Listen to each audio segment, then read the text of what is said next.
As promised, I am going to share with you a practice that you can do, which is really great for grounding and stability, as well as developing strength in the legs. And you can do this either with or without a yoga block. I'll show you with a block. So you're going to find a wall that you can lean against. So you're going to start by leaning against the wall and then stepping the feet away, maybe a foot and a half. It's going to depend on how long your legs are.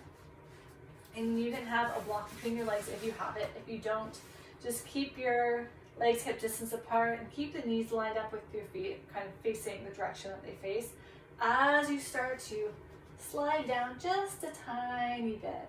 So it's kind of like we're moving towards a chair sit, but you're only going down as far as if, say you were to, like I was asking you to hold this for half an hour, you're not going to go down really far because that would be way too intense. So just a little bit. Knees are kind of lined up with the ankles, over top of the ankles. If your knees are going like way past the ankles, this is way too far and way too much. So just come back up and set again. So just a little bit. And the block's just there. And a little bit more stability through the legs. And if you wanted, you could even strap the legs, so bring a strap around the thighs to kind of hold everything together. That can be really, really nice and supportive, but it's optional. So as you're here, let your arms hang by your side, your head can rest against the wall, and then, but you don't have to force the head back if it's forward. And feel the center of your heels, the base of your big toes and the base of your baby toes. We want to feel the 3 points of our feet in this position. And just breathe gently in and out through your nose, and you can set your gaze softly straight ahead, looking kind of towards the horizon, if you will. And you don't need to do anything else. Maybe noticing sensations in your body. You might notice, or maybe by mentioning this, it brings your attention to your abdomen. Notice how it's kind of gently engaged, but you didn't have to actively, consciously engage it. It's just kind of automatically working. Arms relaxed. Effort, obviously, in the legs. And know that you can slide, you can come out anytime. But if you're feeling a little bit dizzy or lightheaded, or if you want to work on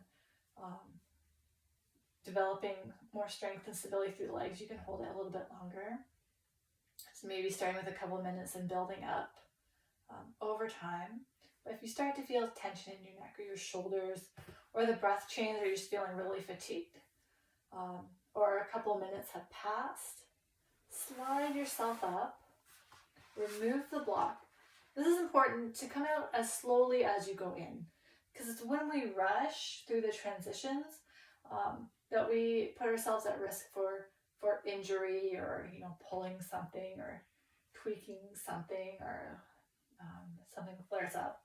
Slide your feet back and then step away from the wall, standing in your mountain pose and noticing what you feel. So hopefully that dizziness has passed, that lightheaded feeling has passed, and you feel more grounded, supported through your legs and your feet. Maybe you can sense a clear path of weight through your bones, from your hips, down the leg bones, into the heels and into the feet. All right. Feel free to come back to that wall sit at any time that you think it might help you. All right. See you tomorrow.